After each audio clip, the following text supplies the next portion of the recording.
पिछले वीडियो में हमने फलन की परिभाषा के बारे में समझे थे। एक बार फिर से रिपीट करते हुए चलते हैं।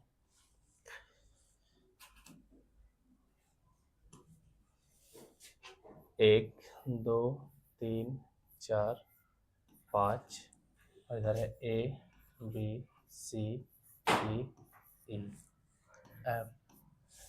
तो फलन की परिभाषा कहता है कि कोई भी संबंध फलन तभी बन पाएगा जब प्रांत, इसको बोलते हैं प्रांत, ये पहला डब्बा को बोलते हैं प्रांत और इसको बोलते हैं सहप्रांत। ठीक है, तो ये अगर इसमें अगर फलन नहीं होता तो इसको संबंध बोल सकते हैं। क्या बोल सकते हैं? संबंध। एक का संबंध ए से है, बी का दो का संबंध बी से है, तीन का संबंध सी से है, चार का संबंध डी से है, पांच का संबंध ई से है। तो इसको संबंध बोला जा सकता है। लेकिन यही संबंध फलन कब बनता है? ये फलन तब बनेगा कि जब प्रांत के प्रत्येक अवयव, प्रांत में जितने भी अवयव हैं वे सभी का संबंध सह प्रांत में होना चाहिए। इधर कोई भी एलिमेंट, प्रांत के डब्बा में से कोई भी एलिमेंट, कोई भी अवयव नहीं बचना चाहिए, सबका संबंध होना चाहिए सह प्रांत में। लेकिन संबंध होना चाहिए सह प्रांत में, उसमें भी कंडीशन है। इसमें का एक गो का संबंध इसके अंदर दो गो के साथ नहीं होना चाहिए। जैसे चार का संबंध डी के साथ में है, चार का संबंध एफ के साथ अगर हो जाएगा तो संबंध नहीं कहलाएगा। यानी कि कहने का मतलब ये हुआ कि प्रांत के प्रत्येक अवयव का सह प्रांत में संबंध होना चाहिए, लेकिन किसी भी अवयव का दो के साथ संबंध नहीं होना चाहिए, संबंध एक ही के साथ होना चाहिए। तो उसे हम बोलेंगे फलन। और फलन को प्रायः इस प्रकार से हम लोग तीर से दर्शाते हैं और एफ लिख देते हैं, इसका मतलब ये फलन है। और अगर इसका नाम अगर ए दे दिया गया है और इसका नाम बी दे दिया गया है तो इसको हम कह सकते हैं कि फलन जो होगा हमारा वो ए से बी में जा रहा है। तो इस प्रकार से फलन का परिभाषा हो जाता है। फलन का परिभाषा एक बार फिर समझ लेते हैं कि प्रांत के प्रत्येक अवयव का सह प्रांत में केवल और केवल एक प्रतिबिंब बनना चाहिए, अलग अलग प्रतिबिंब नहीं बनना चाहिए। जैसे चार का प्रतिबिंब डी है, पांच का प्रतिबिंब चाहे तो डी बन सकता है, लेकिन चार का दो को प्रतिबिंब नहीं बनना चाहिए। चार का डी नहीं बन सकता और चार का ई नहीं बन सकता है। अगर दो को प्रतिबिंब बनता है तो इसका मतलब कि वह फलन नहीं होगा। संबंध हो सकता है लेकिन फलन नहीं होगा। पिछले वीडियो में हम लोग उदाहरण संख्या 10 और 11 किए थे, इसमें परिभाषा 6 देखते हैं, फिर आगे 12 भी करेंगे। तो करें कि एक ऐसे फलन को जिसका परिसर वास्तविक संख्याओं का समुच्चय या उसका कोई उप समुच्चय है। करें कि परिभाषा नंबर 6 करें कि एक ऐसे फलन को जिसका परिसर वास्तविक संख्याओं का समुच्चय है। परिसर का मतलब होता है रेंज, यानी कि इसके अंदर परिसर क्या क्या, हम परिसर को किसको काउंट करेंगे हम, तो सह प्रांत में तो पूरा का पूरा आएगा, लेकिन परिसर में आएगा A B C D E आएगा, एफ परिसर में नहीं आएगा। तो एक ऐसे फलन को जिसका परिसर वास्तविक संख्याओं का समुच्चय है या उसका कोई उप समुच्चय हो तो उसे हम वास्तविक मान फलन कहते हैं। कोई भी फलन जिसका परिसर वास्तविक संख्याओं का समुच्चय होगा, कोई भी फलन है, एक्स वाई जेड कुछ भी फलन है, कॉस थीटा साइन थीटा कुछ भी है, वास्तविक संख्याओं का समुच्चय अगर उसका परिसर में होता है या उसका कोई उप समुच्चय होगा। वास्तविक संख्याओं का कोई उप समुच्चय क्या होगा, प्राकृतिक संख्या, पूर्णांक संख्या, ये सब उप समुच्चय होंगे। कोई भी उप समुच्चय अगर होता है तो वास्तविक मान फलन कहलाएगा। क्या कहलाएगा? वास्तविक मान फलन कहलाएगा। यदि वास्तविक चर वाले किसी वास्तविक मान फलन का प्रांत भी वास्तविक संख्याओं के समुच्चय अथवा उसका कोई उप समुच्चय हो तो उसको वास्तविक फलन कहेंगे। क्या कहेंगे? कहने का मतलब है कि इसमें हम काल्पनिक संख्याओं की चर्चा नहीं करेंगे, सिर्फ और सिर्फ किसकी संख्या बात करेंगे, वास्तविक संख्याओं की बात करेंगे। आगे आते हैं, प्रश्न उदाहरण नंबर 12 कहता है कि मान लीजिए कि n वास्तविक संख्याओं का समुच्चय है, f जो है n से n में जा रहा है, फंक्शन जो है वो फलन जो है वो कहां से कहां तक जा रहा है, n से। n का मतलब प्राकृतिक संख्या, प्राकृत संख्या से प्राकृत संख्या में जाएगा, यानी कि प्रांत भी प्राकृत संख्या और सह प्रांत भी प्राकृतिक संख्या।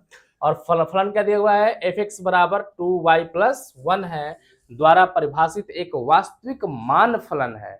वास्तविक मान फलन में किसको हम काउंट करते हैं, जिसका परिसर वास्तविक रहता है। यानी कि काल्पनिक संख्या की हम लोग बात नहीं करेंगे। इस परिभाषा का प्रयोग करके नीचे दी गई सारणी को पूरा कीजिए। तो देखिए होता क्या है कि y बराबर एफ एक्स होता है। y बराबर क्या होता है? F x. इसको हम लोग जैसे बनाते हैं कि ये फलन हो गया और एक ये फलन है, इसका बोलते हैं प्रांत बोलते हैं। इसको क्या बोलते हैं? और इसको बोलते हैं सहप्रांत। इसको क्या बोलते हैं? सहप्रांत। यानी कि इसका रिलेशन इसमें चलेगा और इसको बोलते हैं एफ एक्स। क्या बोलते हैं? F x. यानी कि वाई, यानी कि ये हमारा खुद एक्स हो जाता है और ये क्या होता है? वाई। यानी कि अगर कोई भी ऐसा मान जिसमें एक्स का मान भरते हैं यहाँ पर तो प्राप्त होगा वाई का मान। जैसे इसको समझते हैं एग्जाम्पल के तौर पर कि वाई बराबर क्या लिखा है हमारा? F1 भरा है। यानी कि आपको 1 भरना है। किसका मान भरना है? 1 का। और परिभाषा क्या दिया है हमारा? फंक्शन क्या दिया है हमारा? एफ एक्स बराबर क्या दे दिया है? 2x plus 1। यानी कि y बराबर सीधे आपको क्या लिखना है? 2x प्लस क्या लिखना है? 1 लिखना है। ठीक है। अब यहाँ पर या इसको हम चाहे तो एफ एक्स भी लिख सकते हैं। अब करें इसको एस, यहाँ समझते हैं कि एफ अगर 1 भर देते हैं, एफ क्या भरना है हमें? 1। एफ हम एक्स जब क्या भर देंगे? हम 1 भरेंगे। तो इधर भी 1 भरेंगे। 2 गुना 1 प्लस 1, तो 2 का एक बार में 2 और 1 कितना जाएगा? 3 होगा। तो यहाँ पे कितना भरा जाएगा? 3 भरा जाएगा। अब हमें कह रहा है कि F2 लेना है। क्या लेना है हमें? F2 लेना है। तो जैसे 2 लेंगे तो यहाँ पे कितना जाएगा? 2 गुना 2 प्लस 1 होगा। 2 दूनी 4 और 1 क्या हो जाएगा? 5। तो यहाँ पे कितना जाएगा? 5 हो जाएगा। कोई दिक्कत है? यानी कि जो भी हम x का मान लेंगे उसमें 2 से गुना करना है और क्या करना है? 1 जोड़ना है। 3 ले रहे हैं यहाँ पर हम। क्या ले रहे हैं हम? 3 ले रहे हैं। तो 3 दूनी के 6 और 1 7 हो जाएगा। 4 लेंगे तो 4 दूनी के 8 और 1 9 हो जाएगा। यहाँ पर लेंगे तो कितना जाएगा? 11 हो जाएगा। 6 दूनी के 12 और 1 कितना जाएगा? 13 होगा। 7 दूनी के 14 और 1 क्या हो जाएगा? 15 होगा। अभी हम क्या बताए कि एफ एक्स जो होता है खुद क्या होता है? वाई होता है। अगर x का मान अगर हम 1 लेते हैं, x का मान क्या लेते हैं हम? 1, तो y का मान 3 प्राप्त होगा। अगर x का मान 2 लेते हैं तो y का मान क्या प्राप्त होगा? 5 प्राप्त होगा। अगर x का मान 3 लेते हैं तो y का मान 7 प्राप्त होगा। x का मान 4 लेते हैं तो y का मान 9 प्राप्त होता है। x का मान 5 लेते हैं तो y का मान 11 प्राप्त होगा। x का मान 6 लेंगे तो y का मान 13 प्राप्त होगा और x का मान 7 लेंगे तो y का मान 15 प्राप्त होगा। यहाँ तक कोई दिक्कत है? करें कुछ फलन और उनके आलेख। इनको समझना बहुत जरूरी है क्योंकि आगे आने वाले क्लास 12 में इसका खूब प्रयोग होगा। मान लीजिए कि r वास्तविक संख्याओं का एक समुच्चय है। y बराबर क्या है? एफ एक्स है। ये y बराबर एफ एक्स का मतलब क्या समझ में आता है कि अगर आप y बराबर एफ एक्स है ना, इसका मतलब है कि जो भी x का मान भरिएगा वो खुद का प्राप्त होगा? y। जैसे अगर हम x का मान 1 लेते हैं, x का मान क्या लेते हैं हम? तो x बराबर अगर 1 लेंगे तो y बराबर क्या प्राप्त होगा? 1 ही प्राप्त होगा। यानी कि जो फंक्शन चल रहा है y बराबर क्या है? खुद x है। y बराबर क्या है? x है। अगर इसको सिंपल भाषा में कहें तो y बराबर क्या है? x है। x का मान 1 तो y का मान, x का मान 2 तो y का मान, x का मान 3 तो y का मान, x का मान 4, x का मान 4 तो y का मान 4। x का मान अगर 0 ले ले हम तो y का मान, x का मान अगर माइनस में ले ले हम तो y का मान भी माइनस में 1 होगा। कोई दिक्कत यहाँ तक? y बराबर एफ एक्स दिया ही है कि आप जो भी यहाँ पे मान भरिएगा वो y में भी उतना ही मान रहेगा सेम। ये x एक्सिस है हमारा, x प्लस में x माइनस में यानी x डैश कहते हैं इसको। ये y एक्सिस है, इसको y ऊपर प्लस में नीचे डैश दिखाता है माइनस सिंबल के लिए। अभी आप समझिए कि ये मूल बिंदु है। x में 0 तो y में भी 0, इसी बिंदु से पास करेगा। x में -1 तो y में, तो x में अच्छा x में -1 तो वहां पर यहाँ पर कहीं होगा। अब x में -2 ले लेते हैं। x में -2 तो y में -2, x में -4 तो y में -4, x में -6 तो y में भी -6। तो अब देखिए कि x में 2 और y में -2 यही बिंदु पर होगा, कहीं यही बिंदु होगा। x में -4y में -4 यही बिंदु होगा। समझ में आ रहा है? देखो सामने सामने दिखाई दे रहा है ना, ये लाइन नहीं है, लाइन सामने सामने। x में -6 तो y में भी ये होगा पॉइंट। अगर हम ऊपर की ओर तरफ जाएं तो x में हमारा कितना था, 1 तो 1, y 2 है तो 2, 2 और 2 यहीं पे मिलेगा कहीं। x में क्या है, 4 है तो y में भी 4 है, ये बिंदु होगा। अब जब इन बिंदुओं से एक रेखा खींची जाएगी तो यही पीला वाला लाइन खिंचाएगा। तो जब भी अगर कोई कहे कि तत्समक फलन क्या होगा, तो तत्समक फलन हमेशा मूल बिंदु से गुजरता है। कहां से गुजरता है? और वह सीधा होता है। किस क्वाड्रेंट में जाता है? इसको बोलते हैं फर्स्ट क्वाड्रेंट, इसको बोलते हैं सेकंड, इसको बोलते हैं थर्ड और इसको बोलते हैं फोर्थ क्वाड्रेंट बोलते हैं। तो ये फर्स्ट और थर्ड से पास करता है। किससे किससे पास करता है? फर्स्ट और थर्ड से पास करता है। कौन? तत्समक फलन। इस प्रकार के फलन को तत्समक फलन कहते हैं। यहाँ पर f के प्रांत तथा परिसर क्या है? r है। करें कि यहाँ f के प्रांत और परिसर दोनों क्या है? r है, रियल नंबर है। अगर हम यहाँ पर 1.1 ले लें, x का मान क्या ले लें हम? 1.1, तो y का भी मान क्या प्राप्त होगा? 1.1 ही प्राप्त होगा। तो हम तो जो नंबर लिए थे सब कौन सा नंबर लिए थे? प्राकृत संख्या और पूर्ण संख्या लिए थे। लेकिन अगर हम दशमलव में भी ले, कोई रियल नंबर हम ले लें तो भी इसी लाइन पर वो क्या करेगा? लाई करेगा। बात समझ में आ रहा है? करें कि इसका आलेख एक सरल रेखा होता है, आकृति आप देख लिए। यह रेखा मूल बिंदु से होकर जाती है, हमेशा मूल, इसको याद रखना है। आगे है अचर फलन। हम लोग बचपन से पढ़ते आ रहे हैं कि कोई भी अचर फलन होता है उसका ग्राफ हमेशा क्या होता है? एक्स अक्ष के समांतर होता है। एक्स अक्ष के समांतर होता है। 9th क्लास के फिजिक्स में भी यही बात पढ़े थे हम लोग। तो y बराबर क्या है? एफ एक्स बराबर क्या है? c। इसका कहने का मतलब कि एफ एक्स बराबर कोई मान लीजिए कि नंबर ले लेते हैं हम, 3 ले लेते हैं। कितना ले लेते हैं? यहाँ पे दिया भी है कि एफ एक्स बराबर 3 पे ग्राफ खींचा गया है। हम एफ एक्स बराबर क्या ले लिए हैं? 3। अब यहाँ से f यानी कि x का मान हम 1 भरते हैं तो भी क्या देगा? ये 3 देगा। इसमें कोई चर है? जब कोई भी चर नहीं तो उसका मान बदलेगा ही नहीं, चेंज ही नहीं कर पाएगा। f2 ले लें तब भी क्या देगा? f3 ले लें तब भी क्या रहेगा? 3 ले ले, 3 रहेगा। अगर हम माइनस में ले लें तब भी क्या रहेगा? 3। f अगर -2 ले लें तब भी क्या रहेगा? 3। f -3 ले लें तो भी क्या रहेगा? 3 रहेगा। अब आप समझिएगा, x का मान हम ये जो अंदर f के अंदर जो लिखा गया है वो सब किसका मान है? x का मान है। और जो प्राप्त हो रहा है वो किसका मान है? y का मान प्राप्त हो रहा है। हमें x बराबर 1 जब लिया है तो क्या लिया है? 3। 1 तो यहीं पर कहीं ना होगा, यहाँ पर 1 होगा, 1 होगा, माइनस में 1 होगा इधर, और इधर क्या होगा? 1 प्लस में होगा। तो -1 पर भी क्या दे रहा है? 3 ही दे रहा है। तो -1 पर भी या 3 पर पॉइंट यहाँ पर अप्लाई करेगा। -2 पे भी कितना है? -2 पे भी 3 है, यहीं पर होगा। -3 पे कितना है? 3, तो -3 तो यहीं पे होगा। -3 पे भी कितना है? 3 है।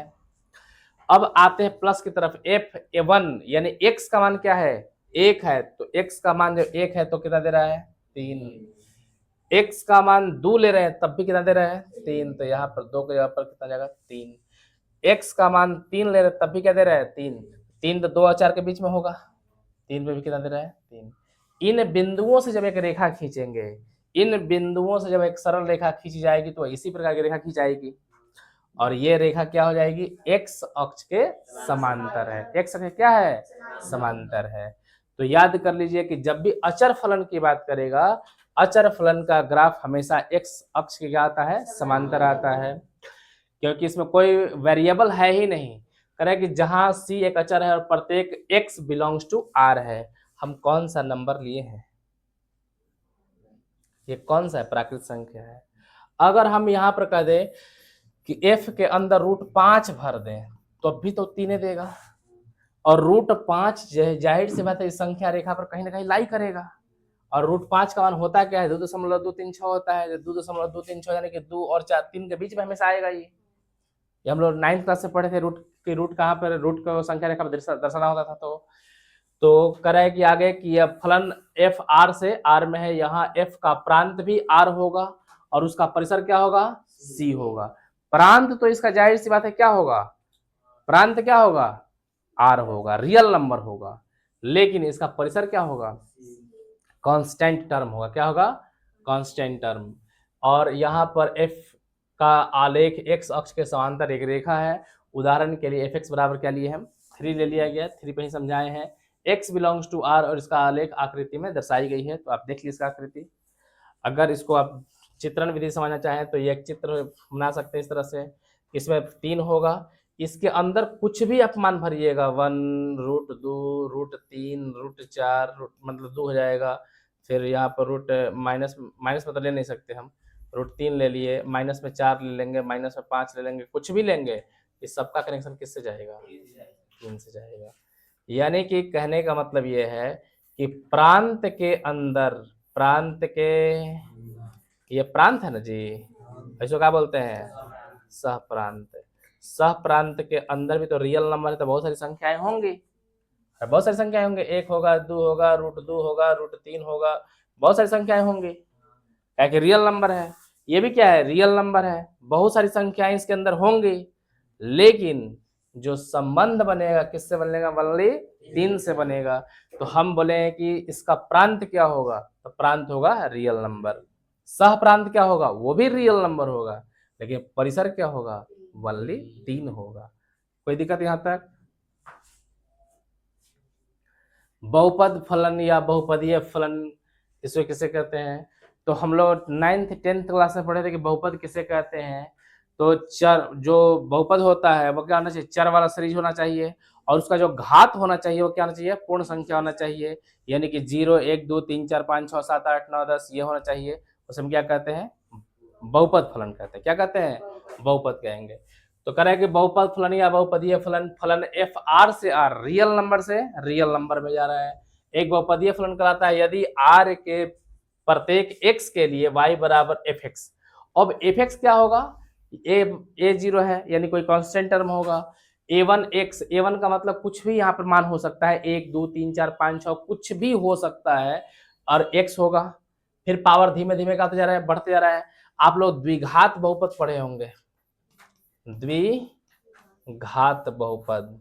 द्विघात बहुपद क्या कहता है, इसका फॉर्मूला क्या आता है, सूत्र क्या आता है, x square plus b x plus क्या होता है, सी होता है। बहुपद का बस एक ही चीज चीनना होता है कि चर को पकड़ना होता है, चर का घात देखिए, चर का घात अगर पूर्ण संख्या है तो वह बहुपद होगा, अन्यथा बहुपद नहीं होगा। त्रिघात बहुपद क्या होता है कि जैसे पावर कितना चाहिए, 3 होना चाहिए। जैसे ए एक्स के power 3 plus b x square plus c x plus d, ये त्रिघात बहुपद का व्यापक रूप है। लेकिन अगर कोई कहे कि बहुपद है कि नहीं है, ये बहुपद है कि नहीं है चेक करना है, जैसे ए एक्स के power 3 plus b x square plus c root x plus d, ये बहुपद है कि नहीं है, तो ये बहुपद नहीं है। क्यों नहीं हुआ, इसका रीजन क्या है, तो ये रीजन इसका, ये जो है इसका मतलब होता है x के पावर 1/2, और जो ये 1/2 है यह पूर्ण संख्या नहीं है, यह पूर्ण संख्या नहीं है। और जब पूर्ण संख्या नहीं होगा तो ये बहुपद भी नहीं होगा। बात समझ में आया, ये बहुपद नहीं है। आगे है कि जहां n क्या है, ऋणोत्तर पूर्णांक है। ऋणोत्तर का मतलब क्या होता है समझिएगा, जिसमें भी एतर लग जाता है, एगो एकले और त लग जाएगा, उसका मतलब होता है कि वो चीज नहीं है। जैसे बोलेगा धर्मेतर, धर्म नहीं है, ऋणेतर ऋण नहीं है, माने माइनस नहीं है, शून्यतर शून्य नहीं है। यहां तक कोई दिक्कत है। ऋणेतर का मतलब क्या समझ में आया, ऋणेतर का मतलब क्या समझ में आया, ऋणोत्तर का मतलब होता है कि ऋणात्मक नहीं है, ऋणात्मक नहीं है, जिसमें ये लग गया तो उसको मतलब वो नहीं है। शून्यतर का मतलब शून्य नहीं है, धर्मेतर का मतलब धर्म नहीं है। ठीक है, कह रहा है कि पूर्णांक है तथा a1 a0 a1 a2 और an तक बिलोंग्स टू किससे करेगा, रियल नंबर से। यानी कि जो ये आगे जो लग रहा है, गुणांक जो लग रहा है, ये सब रियल नंबर हो सकते हैं, इसका पावर से कोई लेना देना नहीं होगा। एफ एक्स बराबर एक्स के पावर 3 एक्स के पावर 2 और कितना है, तो ये पूर्ण संख्या है कि नहीं है, ये दो पूर्ण संख्या है।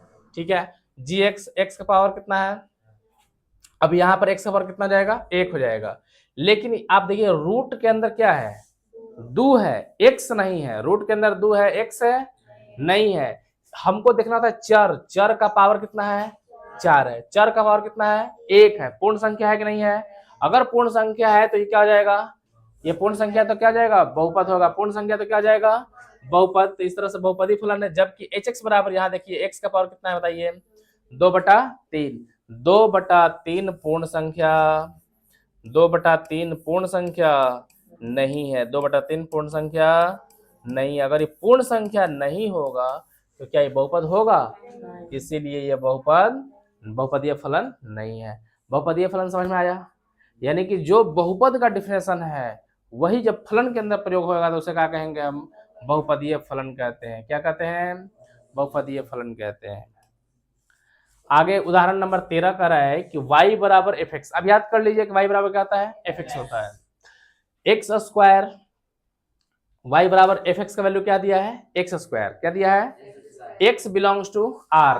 x जो है वो r से बिलोंग करता है, रियल नंबर से बिलोंग करता है, द्वारा फलन f r से r में जा रहा है। फलन कहां से कहां जा रहा है, रियल नंबर से रियल, वास्तविक संख्या से वास्तविक संख्या की परिभाषा कीजिए। कह रहा है कि इस परिभाषा का प्रयोग करके नीचे दी गई तालिका को पूर्ण कीजिए, और कह रहा है कि इस परिभाषा का प्रांत और सप्रांत। चलिए देखिए यहाँ पर क्या करना है कि एक हमको, ये हो गया डोमेन और ये हो गया कोडोमेन। हिंदी में कहे तो ये होता है प्रांत। क्या होता है, और ये क्या जाएगा, सप्रांत। ठीक है। अब कह रहा है कि फंक्शन इससे इसमें जा रहा है तो फंक्शन हो गया, और इसको हम लिख लेंगे एफ एक्स। क्या लिख लेंगे, एफ एक्स। लेकिन फंक्शन कर रहा है कि आपको एक्स स्क्वायर लेना है। क्या लेना है, अगर हम पहले इस तालिका को पूरा कर लेते हैं एक बार, ठीक है, तालिका को पूरा करके फिर इसमें भरते हैं हम। तो अगर हम -4 है और इसका स्क्वायर करेंगे तो क्या हो जाएगा, 16। फंक्शन क्या दे रहा है हमको, एक्स स्क्वायर, यानी कि जो भी एक्स का वैल्यू उसको क्या करना है, हमको स्क्वायर करना है। -4 का स्क्वायर, -3 का स्क्वायर, -2 का स्क्वायर, 1 का -1 का स्क्वायर, 0 का स्क्वायर, इसका स्क्वायर, इसका 3 का 9, 4 का 16। यानी कि प्रांत के अंदर में जो x का वैल्यू है वो किसके अंदर आता है, प्रांत के अंदर। -4, -3, -2, -1, 0, 1, 2, 3, 4। लेकिन ये रियल नंबर था। कौन सा नंबर है, रियल नंबर है। ये भी कौन सा है, रियल नंबर है। क्या इसमें √2 ले सकते हैं, √3 ले सकते हैं?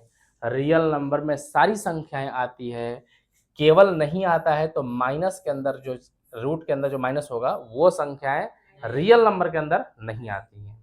यानी इसके अंदर सब चीज हम ले सकते हैं। क्या अगर इसका स्क्वायर करेंगे तो इधर भी सब कुछ देगा कि नहीं देगा?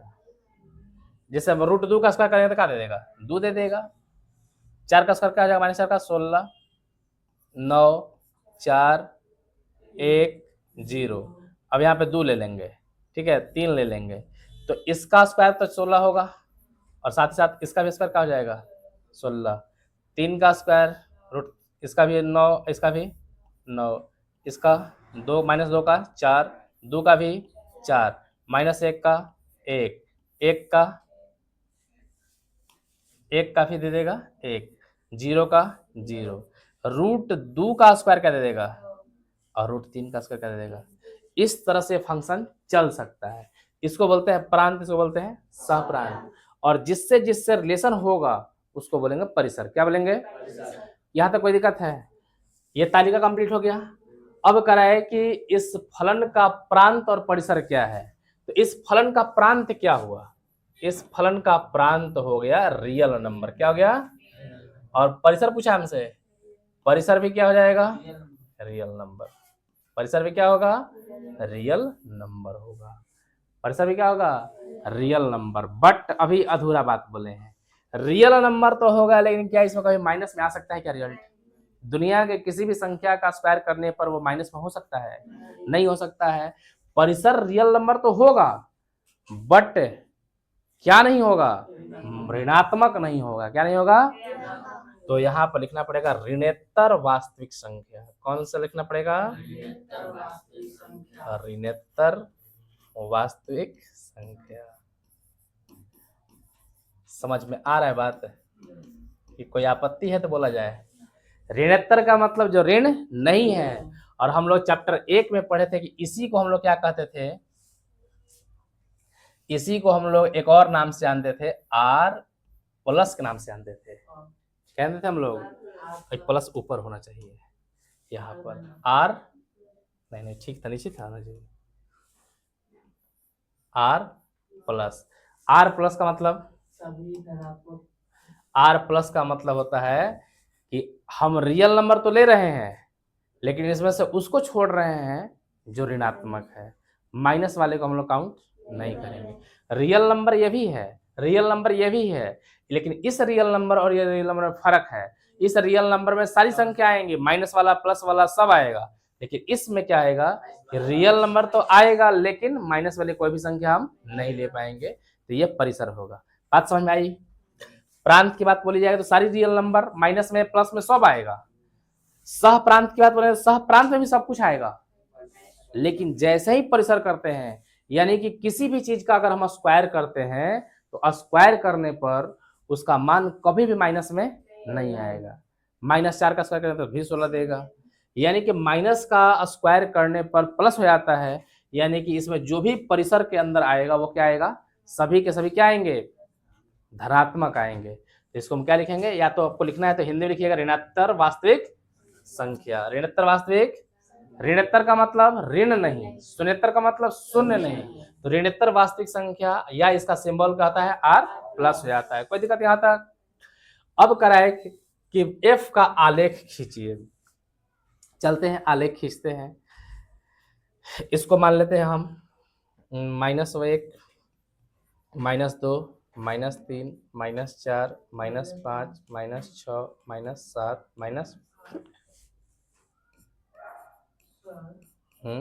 इसमें 8 तक है, क्या चीज? 16 तक है। कहाँ पर? ऊपर 16 तक में है बनाने के लिए। ठीक है, x को हम 8 तक लिए है ना, इसको चेंज कर देंगे हम, y वाले को हम क्या कर देंगे, डबल ले लेंगे, इसको 2 ले लेंगे, 4 ले लेंगे, 6 ले लेंगे, 8 ले लेंगे, 10 12 तो नहीं जाएगा, तो 4 का ले लेते हैं। नहीं समझ में आता यार?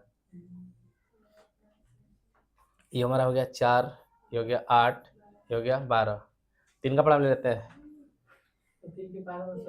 तो कुछ से का मतलब है आगे पीछे करके लिख लेंगे, हल्का सा हल्का हल्का फुल्का आगे पीछे कर लेंगे। ठीक है, 3 ही ले लेते हैं, 3, 6, 9, 12, 15, 18। इधर लेंगे तो -3, -6, -9, -12 और -15। ग्राफ को लिखते समय स्केल का चुनाव अपनी तरफ से हम कर सकते हैं ताकि हमारा ग्राफ पूरे पेपर पे क्या होके आ पाए। ठीक है, अब बोल रहा है कि x का वैल्यू जब -4 लेंगे तो कितना देना चाहिए, 16 देना चाहिए। जैसे x का मान -4 लेंगे तो 16 जाएगा तो कहाँ जाएगा, 15 से जस्ट कहाँ होगा, हल्का सा ऊपर होगा। ये 15 है हमारा, 15 से जस्ट कहाँ जाएगा, ऊपर जाएगा। कोई दिक्कत यहाँ तक? x का मान -3 ले रहा है तो 9 देगा, x का मान -3 पे क्या देगा, 9 देगा। यहाँ पर कोई ना कोई बिंदु होगा। x का मान -2 पे क्या दे रहा है, 4, -2 पे 4 का मतलब 3 से जस्ट हल्का सा ऊपर होगा। ये 3 है हमारा, 3 से जस्ट कहाँ होगा, हल्का सा ऊपर की तरफ होगा। फिर x का मान माइनस लेंगे तो क्या देगा, -1 पे क्या देगा, 1 देगा। तो 3 और 0 के बीच में था 1.5, 1.5 से हल्का सा कहाँ होगा, नीचे होगा, हल्का सा कहाँ होगा, नीचे होगा। कोई दिक्कत यहाँ तक? फिर आगे करा कि x में 0 पर क्या देगा, 0, यही बिंदु हो जाएगा, नहीं हो जाएगा। फिर आ गया कि x में 1, तो x में 1 तो y में भी 1, यानी कि x में 1 पे जाएंगे तो थोड़ा सा हल्का जस्ट इसका बीच से क्या होगा, हल्का सा नीचे होगा, बीच से हल्का सा नीचे होगा। x का मान 2 तो y का मान 4, x में 2 तो y में 4, 3 से जस्ट कहाँ होगा, हल्का सा ऊपर होगा। फिर आगे करा कि x में 3 तो y में 3, x में 3 तो y में 3, इस पॉइंट पर होगा। x में 4 तो y में 16, x में 4 तो y में 16, इस 15 से जस्ट हल्का सा ऊपर होगा। अब अगर इनको हम ग्राफ के रूप में खींचे, आलेख खींचे, इन रेखाओं को मिलाते हैं तो यहां से इसे रेखाएं मिलेंगी।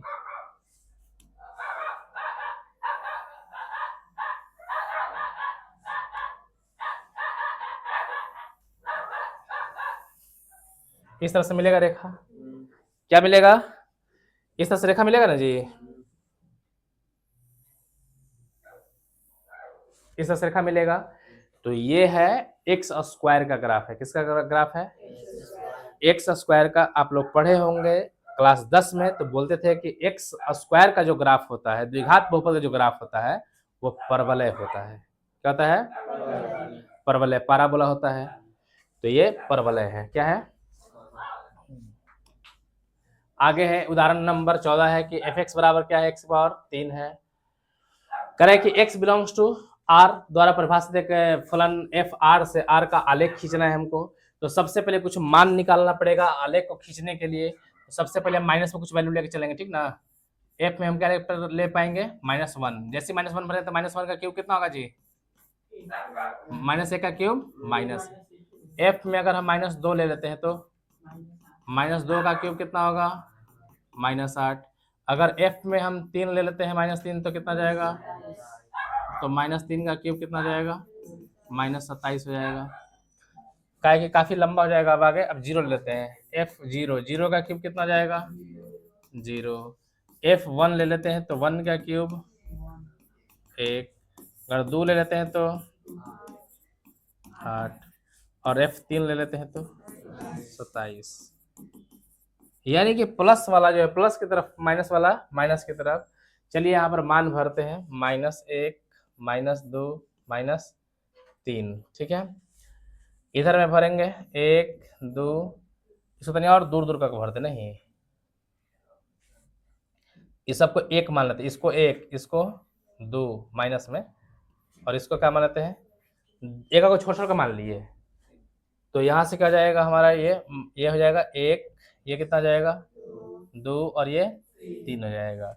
लेकिन इधर में हम क्या कर लेते हैं कि चूंकि हमको 27 तक जाना है तो हम 3 का पारा में ले लेते हैं। तो ये हो जाएगा 3 6 9 12 15 18, ठीक है, चलेगा काम। अब इधर भी -3 -6 -9 -18 -27 ना, 15 कहाँ चल गया जी? 12 15 तक गायब कर दी। -12 -15। हाँ तो एक और पॉइंट ले लेंगे, -18 नीचे है, ठीक है। अब यहां से देखते हैं कि जैसे ही f का मान हम x का मान -1 लिए तो क्या दिया रिजल्ट? इसका मतलब देखिए, समझिए इसका मतलब कि ये x का मान है और ये y का मान है। x का मान क्या है? -1, तो y में भी x में -1 तो y में -1 नीचे जाएगा। कोई 3 पर नहीं होगा, ये हल्का सा इसको और चेंज करते हैं, थोड़ा सा ऊपर कर लेते हैं इसको। -1 यहाँ पर, ये -1 है, ये 3 का यहाँ पर 3 का पढ़ाई चल रहा है ना, तो 0 3 का यहाँ 1.5 होगा, तो जस्ट इसका हल्का सा क्या होगा? ऊपर होगा। फिर आगे कर रहा है क्या? -2, -2 पे कितना है? 8 है, तो 9 से हल्का सा जस्ट पहले होगा, ठीक है। यहाँ पर हल्का सा इससे ऊपर है ना। चलिए आगे फिर क्या बोला है कि x में -3 तो y में 27। अगर थोड़ा सा इसको और बढ़ा दे आगे की तरफ इसे, तो 18 है, तो फिर क्या हो जाएगा? -21 माइनस में फिर 27, इस तरह से हो जाएगा। अब -3 में लेंगे तो यहाँ पर क्या जाएगा? 27 यहाँ पर लगभग लगभग आना चाहिए, यहाँ पर आना चाहिए, नहीं आना चाहिए, ठीक है। सही मिल रहा है ना? हम सामने सामने देखो तो ये -3 के सामने है, 27 सामने है ना, ठीक। अब प्लस के वैल्यू लेंगे, 0 तो खुद होगा जी, 0 है कि नहीं है? एफ में 0 में क्या है? 0 है। अगर हम 1 लेते हैं तो क्या देगा रिजल्ट? 1। तो ये 1 में क्या होगा? 1, तो यहाँ पर हल्का सा होगा, अरे बीचों बीच होगा तो 1.5 हो जाएगा, 1.5 से हल्का सा कहाँ होगा? नीचे। एफ में 2 तो वाई में, एफ में 2 लेंगे तो वाई में 8, यानी 6 और 9 के बीच में होगा, यानी कि 9 से हल्का सा नीचे, ठीक है। फिर आगे करा है कि x में 3 तो y में, इसको थोड़ा सा और आगे कर लेते हैं। यहाँ पर हो जाएगा हमारा 21 24 और यहाँ पे क्या जाएगा? 27। यानी कि हमको 3 में लेना होगा तो 27 पे लेना होगा, यानी कि 3 में 27 यहाँ पर होगा, ठीक है। अगर इनसे हम रेखा से ग्राफ खींचे, क्या खींचे हम? ये ग्राफ इस प्रकार से आएगा,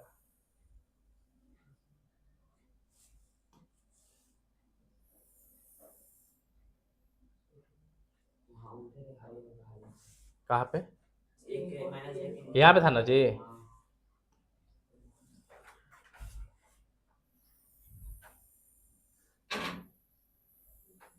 इस तरह से ग्राफ इसका जाएगा, इसका ग्राफ तुम देखो, एक्स स्क्वायर का ग्राफ किस प्रकार से था, दोनों मुंह ऊपर की ओर खुला था, और इसका ग्राफ क्या हो रहा है कि ऊपर से तो आ रहा है लेकिन जा कहाँ रहा है, ये घुमा नहीं इधर की ओर, इधर की ओर नीचे की ओर चला गया।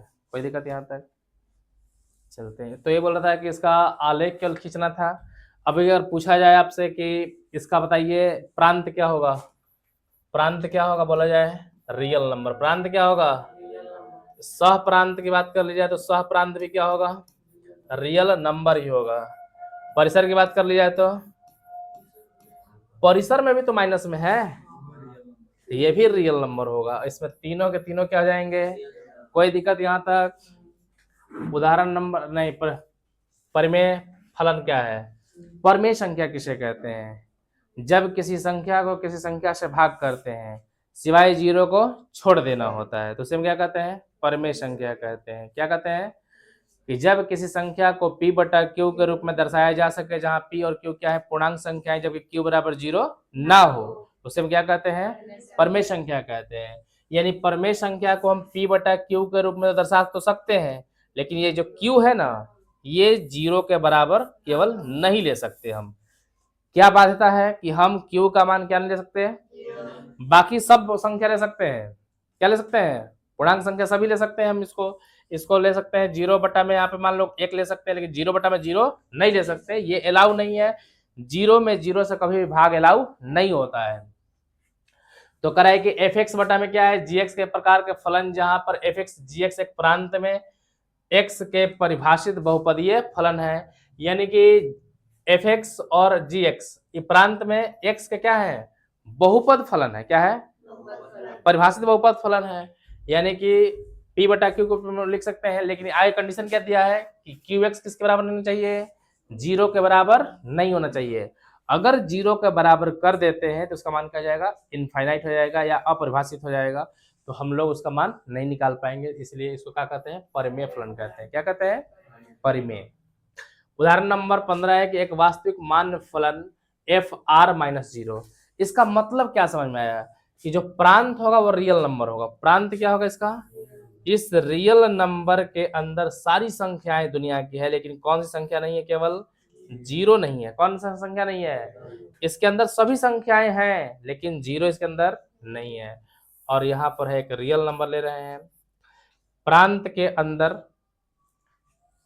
करें कि जीरो नहीं होगा, और इधर में क्या हो सकता है, हो सकता है इधर में जीरो शामिल कर सकते हैं, लेकिन इस तरफ जो प्रांत के अंदर है जीरो को शामिल नहीं किया जाएगा। एफ एक्स बराबर क्या है, one by x, x belongs to R minus zero. ये यानी कि जो एक्स है उसका मान हम जीरो कभी भी नहीं ले सकते हैं। रियल नंबर तो लेना है, इसमें जीरो क्या करना है, हटा देना है। द्वारा कीजिए, इस परिभाषा का प्रयोग करके निम्नलिखित तालिका को पूर्ण कीजिए और इस फलन का प्रांत और परिसर ज्ञात करना है। चलिए, एक बटा में अगर हम यहाँ पर माइनस दो भर देते हैं तो एक बटा में माइनस दो का मतलब क्या होता है, 0.5 का जाएगा 5। एक का था क्या होता है, एक का था 0.5, माइनस लगा तो माइनस आगे लगा देंगे, इसका मान क्या जाएगा माइनस 0.5। माइनस 1.5 है, इसका मतलब क्या हो जाएगा, यहाँ पर एक बटा में माइनस 1.5, दशमलव हटाएंगे तो ऊपर का जाएगा 0, 2 पचे 10, 3 पचे तो माइनस 2 बटा में 3, तो माइनस यहाँ पे दशमलव बैठा देंगे तो यहाँ पे 0 आएगा, 3 छक 18, फिर 3 छक 18 कितना जाएगा 0.0 माइनस 0.67। समझ में आया? आगे है फिर जब एक भरेंगे हम तो एक बटा में माइनस 1 करेंगे तो क्या रिजल्ट देगा, माइनस 1 देगा रिजल्ट। अब यहाँ पर माइनस 0.5 है, यानी कि एक बटा में माइनस 0.5 करेंगे, दशमलव हटाएंगे तो ऊपर जाएगा 10, 5 दूनी के क्या रिजल्ट देगा, माइनस 2 देगा। अब यहाँ पर भरना है हमें कितना, एक बटा में 0.25, दशमलव हटाएंगे तो ऊपर हो जाएगा 1 और 2 अंक है तो 2 गो 0, 25 चौका यानी कि कितना जाएगा 4। क्या ये छूट गया, कितना था यहाँ पर -2 था, ये कितना जाएगा, एक बटा में 0.5, दशमलव हटा देंगे तो ऊपर का होगा 0, 5 दूनी के तो यहाँ पे 2 आ जाएगा। एक बटा में 1 करेंगे तो क्या होगा 1, एक बटा में 1.5 करेंगे, 1.5 का मतलब दशमलव हटाएंगे तो ऊपर जाएगा 2 पचे 3 पचे 2 में 3 से भाग करते हैं तो देखिए 3 से 2 में भाग करेंगे, दशमलव बैठाएंगे तो 0 या 3 छक 18, 2 बचेगा, फिर 0 बैठाएंगे 3 छक 18, फिर 6 6 आते जाएगा। तो इसीलिए क्या कहता है कि इसको एगो बढ़ा दी जाती है, 6 को एगो बढ़ा के 7 कर दी जाती है, कितना जाएगा 0 दशमलव कितना जाएगा 6 7। यही चीज यहाँ पर था, माइनस में था केवल। आगे 2 है, 2 पे कितना था आया था जी, तो माइनस में था तो प्लस में आएगा 0.5। यहाँ तो कोई दिक्कत है। अब थोड़ा सा ग्राफ पे देखते हैं, इसको ग्राफ कैसे इसका बैठाएंगे।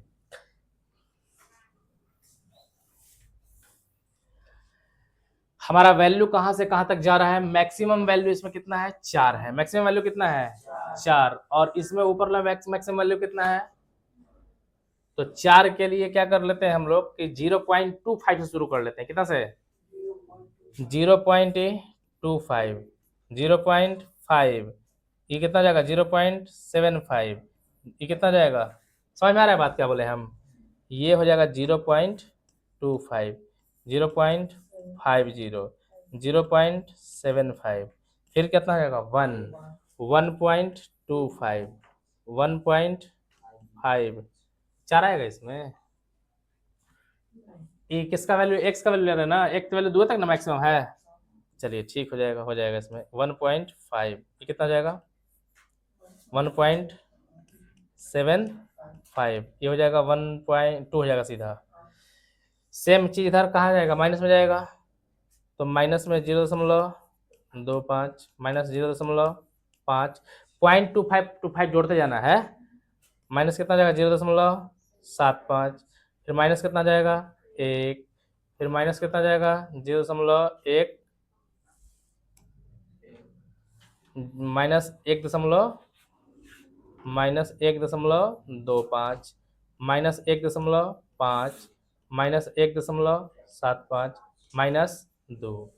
ये तो हम x का वैल्यू ले लिए, लेकिन चूंकि y में जब जा रहे हैं तो मेरा वैल्यू कहाँ तक जा रहा है 4 तक, तो हम नीचे वाला जो वैल्यू है उसको 0.5 से लेके चलेंगे, कितना से 0.5, ई 1, 1.5, ये कितना 2, 2.5, ये कितना 3, फिर आगे थोड़ा सा और बढ़ा लेते हैं इसको कर लेते हैं 3.5, फिर आगे 4, नीचे में चले जाएंगे तो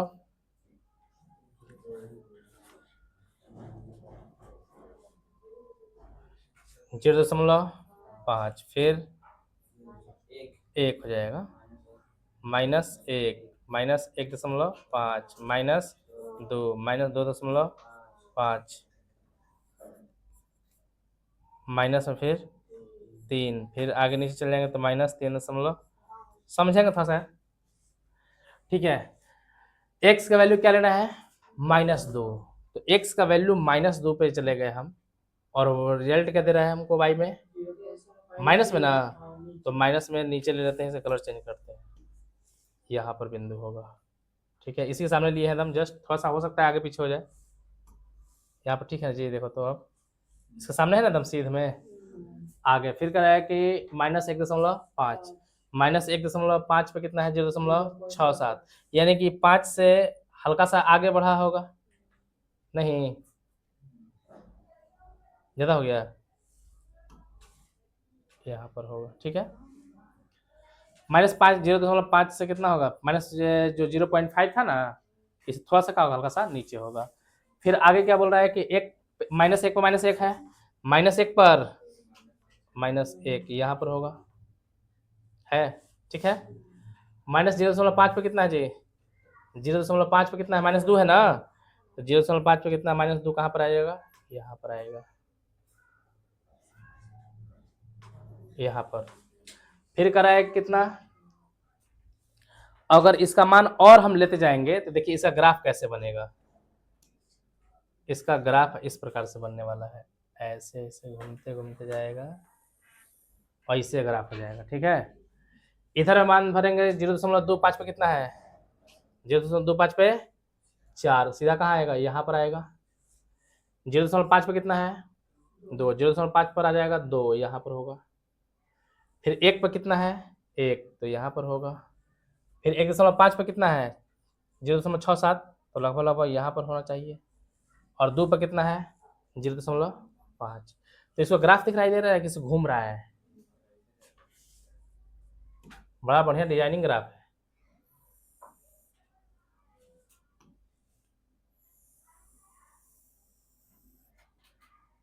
ठीक है, ये इस प्रकार से क्या होगा, ग्राफ जाएगा।